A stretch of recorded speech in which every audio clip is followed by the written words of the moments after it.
I hope this doesn't come as a surprise, but all camera sliders were made to do the same thing. It's how you get it to do its thing, along with how well it does that, which sets sliders apart.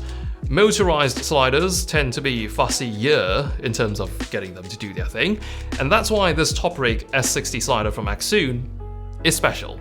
There's no display with some sort of menu system for programming the movement on this. It's all done in a very analog manner from this panel of very immediate controls.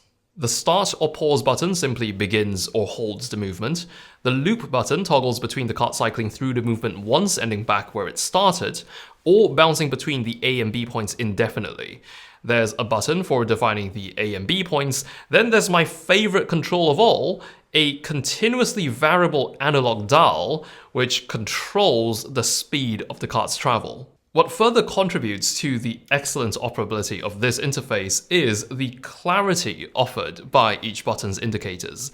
The information's really glanceable, and say for example you're setting custom A and B points, if both the A and B indicators are not lit, that means no custom start and end points have been set, the cart will then travel the full length of the slider. When you press the A-B button once, A lights up, meaning the cart's current position has been defined as point A. You can then drive the cart to point B.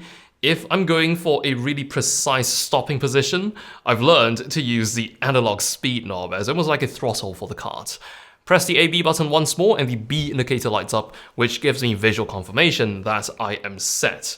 If I were to press it once more, both lights go out, meaning the points are cleared. The value in this is how you don't have to rely on additional companion apps to set all this up, yet you still get the benefit of an intuitive and clearly indicated interface.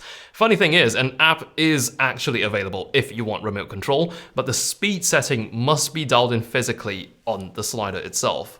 All the controls being integrated directly on the slider though is actually a great thing when it comes to how quickly you can deploy the slider.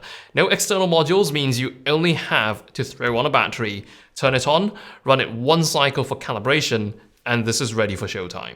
There is the option to supply power to the S60 via direct current, but the most convenient way is to simply run it off a single MPF battery.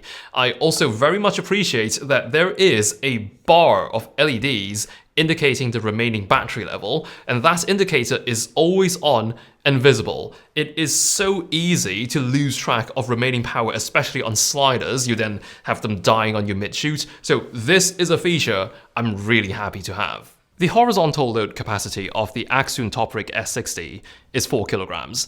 That should be more than enough for most setups. Like right now, it's moving an FX6 on a fluid head plus a prompter, and it's managing perfectly fine.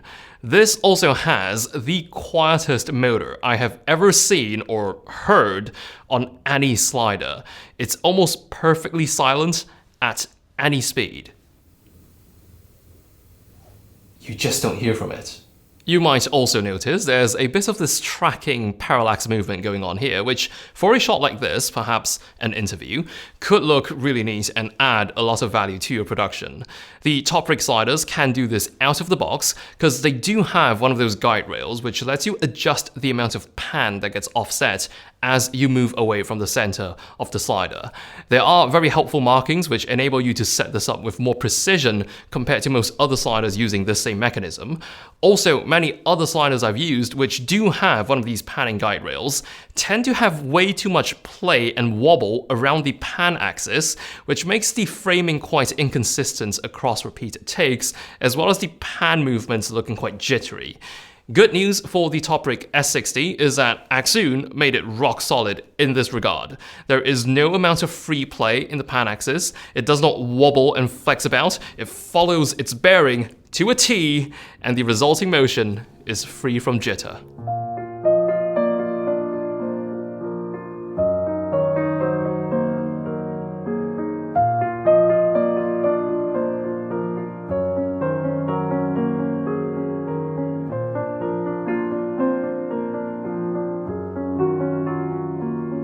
The motors are still strong enough to be used diagonally or even vertically. Load capacity is 2.5 kilos when going full vertical. The pan axis can now work as a tilt axis to get you some pretty expensive looking crane shots like this one. The range of speed you have access to is also just nice in my opinion. You can ramp it up from 0.1 centimeters per second up to a maximum of 5 centimeters a second. And again, it's a continuously variable dial, so you can have it at any point you desire between those two extremes. The S60 version of this slider is already quite compact and easy to travel with, but there's an even more compact S40 version if you need it. That one's small enough to fit inside a backpack. Mounting options are aplenty on the slider, multiple thread sizes in the middle, 1/4 inch with RE pins on the ends, and even another set of mounts on the sides.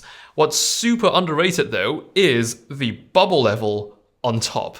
For leveling the slider on a tripod, this makes your job infinitely easier, and this is one of those things I think every single slider should be having. For such a well-designed slider, the S60 is going to set you back only $400.